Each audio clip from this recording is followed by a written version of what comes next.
दोस्तों, आज के वीडियो में सुनेंगे कार्तिक मास महात्म कथा अध्याय 6 और 7। नारद जी बोले, जब 2 घड़ी रात बाकी रहे तब तुलसी की मृत्तिका वस्त्र और कलश लेकर जलाशय पर जाए।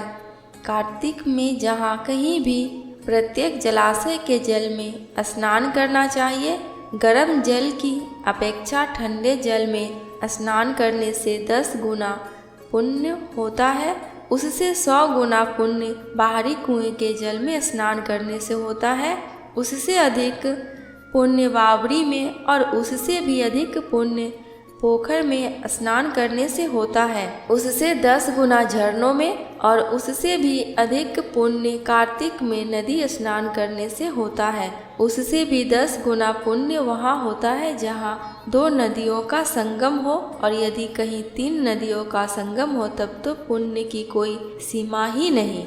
स्नान से पहले भगवान का ध्यान करके स्नानार्थ संकल्प करना चाहिए। फिर तीर्थ में उपस्थित देवताओं का क्रमशः अर्घ्य आचमनीय आदि देना चाहिए। अर्घ्य मंत्र इस प्रकार है। हे कमलनाथ, आपको नमस्कार है। हे जलसाही भगवान, आपको प्रणाम है। हे ऋषिकेश, आपको नमस्कार है। मेरे दिए अर्घ्य को आप ग्रहण करें। बैकुंठ, प्रयाग तथा बद्रिका आश्रम में जहाँ कहीं भगवान विष्णु गए वहाँ उन्होंने 3 प्रकार से अपना पाँव रखा था। वहाँ पर ऋषि वेद यज्ञों सहित सभी देवता मेरी रक्षा करते रहे। हे जनार्दन, हे दामोदर, हे देवेश, आपको प्रसन्न करने हेतु मैं कार्तिक मास में विधि विधान से ब्रह्म मुहूर्त में स्नान कर रहा हूँ। आपकी कृपा से मेरे सभी पापों का नाश हो। हे प्रभु, कार्तिक मास में व्रत तथा विधि पूर्वक स्नान करने वाला मैं अर्घ्य देता हूँ। आप राधिका सहित ग्रहण करें। हे कृष्ण, हे बलशाली राक्षसों का संहार करने वाले भगवान, हे पापों का नाश करने वाले, कार्तिक मास में प्रतिदिन दिए हुए मेरे इस अर्घ्य द्वारा कार्तिक स्नान का व्रत करने वाला फल मुझे प्राप्त हो। तत्पश्चात विष्णु, शिव तथा सूर्य का ध्यान करके जल में प्रवेश कर नाभि के बराबर जल में खड़े होकर विधि पूर्वक स्नान करना चाहिए। गृहस्थी को तिल और आंवले का चूर्ण लगाकर तथा विधवा स्त्री व यति को तुलसी की जड़ की मिट्टी लगाकर स्नान करना चाहिए। सप्तमी, अमावस्या, नवमी, त्रयोदशी, द्वितीया, दशमी आदि तिथियों को आंवला तथा तिल से स्नान करना वर्जित है।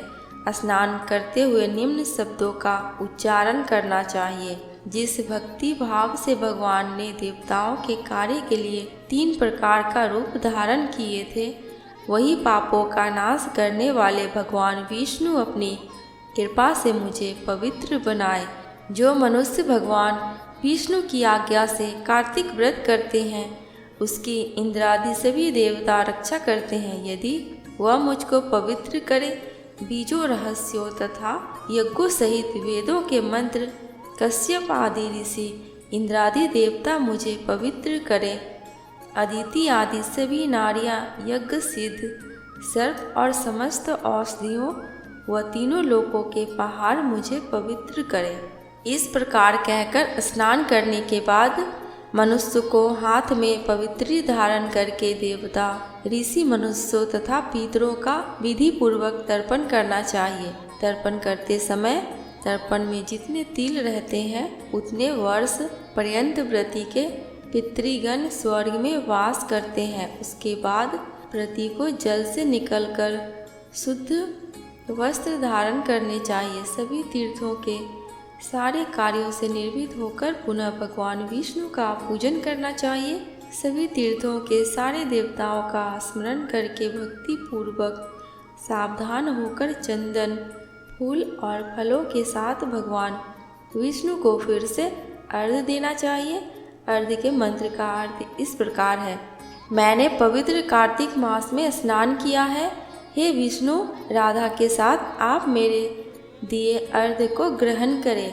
तत्पश्चात चंदन, फूल और तांबूल आदि से वेद पाठी ब्राह्मणों का श्रद्धापूर्वक पूजन करें और बारंबार नमस्कार करे। ब्राह्मणों के दाएं पाँव में तीर्थों का वास होता है, मुंह में वेद और समस्त अंगों में देवताओं का वास होता है। अपने कल्याण की इच्छा रखने वाले मनुष्य को इनका ना तो अपमान करना चाहिए और ना ही इनका विरोध करना चाहिए। फिर एकाग्र चित्त होकर भगवान विष्णु की प्रिय तुलसी जी की पूजा करनी चाहिए।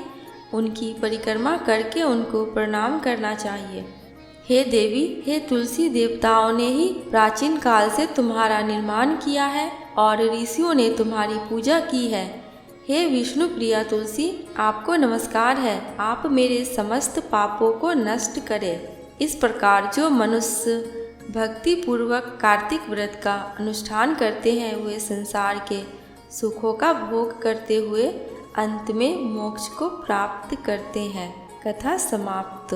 अब सुनेंगे कार्तिक मास महात्म कथा अध्याय 7। नारद जी ने कहा, हे राजन, कार्तिक मास में व्रत करने वालों के नियमों को मैं संक्षेप में बतलाता हूँ, उसे आप सुनिए। व्रती को सब प्रकार के आमिष, मांस, उड़द, राई, खटाई तथा नशीली वस्तुओं का त्याग कर देना चाहिए। व्रती को दूसरे का अन्न ग्रहण नहीं करना चाहिए, किसी से द्वेष नहीं करना चाहिए और तीर्थ के अतिरिक्त अन्य कोई यात्रा नहीं करनी चाहिए। देवता, वेद, ब्राह्मण, गाय, व्रती नारी, राजा तथा गुरुजनों की निंदा भी नहीं करनी चाहिए। व्रती को दाल, तिल, पकवान व दान किया हुआ भोजन ग्रहण नहीं करना चाहिए। किसी की चुगली या निंदा भी नहीं करनी चाहिए। किसी भी जीव का मांस नहीं छूना चाहिए। पान, कथ्या, चूना, नींबू, मसूर, बासी तथा जूठे अन्न का भी प्रयोग नहीं करना चाहिए। गाय, बकरी तथा भैंस के अतिरिक्त अन्य किसी पशु का दूध नहीं पीना चाहिए।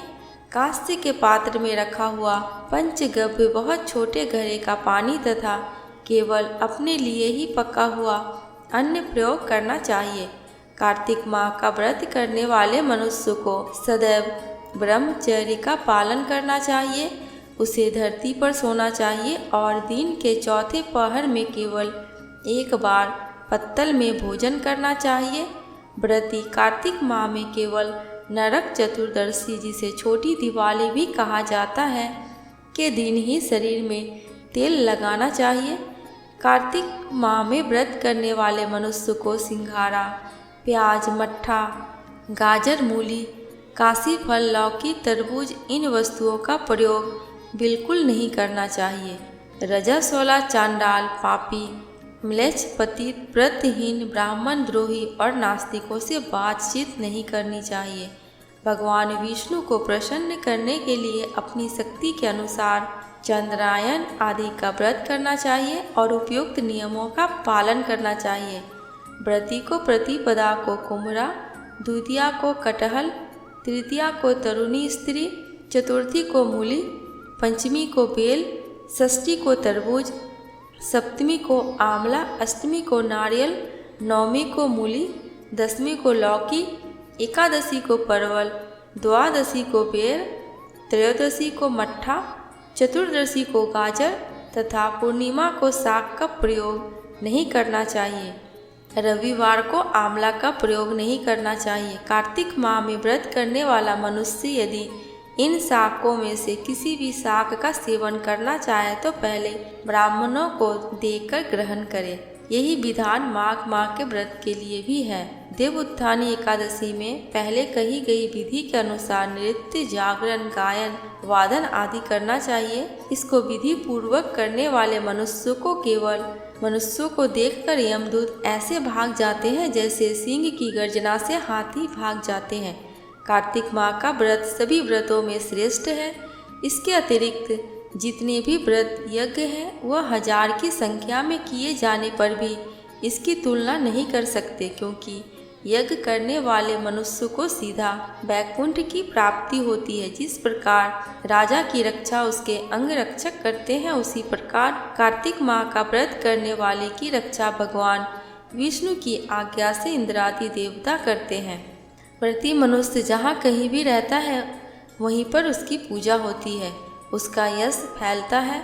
उसके निवास स्थान पर भूत पिशाच आदि कोई भी नहीं रह पाते। विधि पूर्वक कार्तिक माह का व्रत करने वाले मनुष्यों के पुण्यों का वर्णन करने में ब्रह्मा जी भी असमर्थ हैं।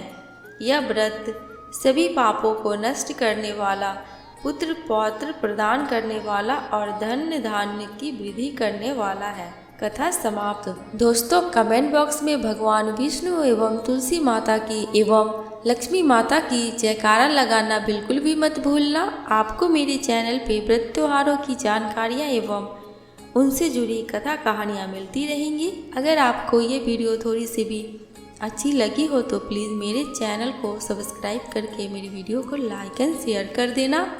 अंत तक वीडियो में बने रहने के लिए आपका दिल से बहुत बहुत शुक्रिया।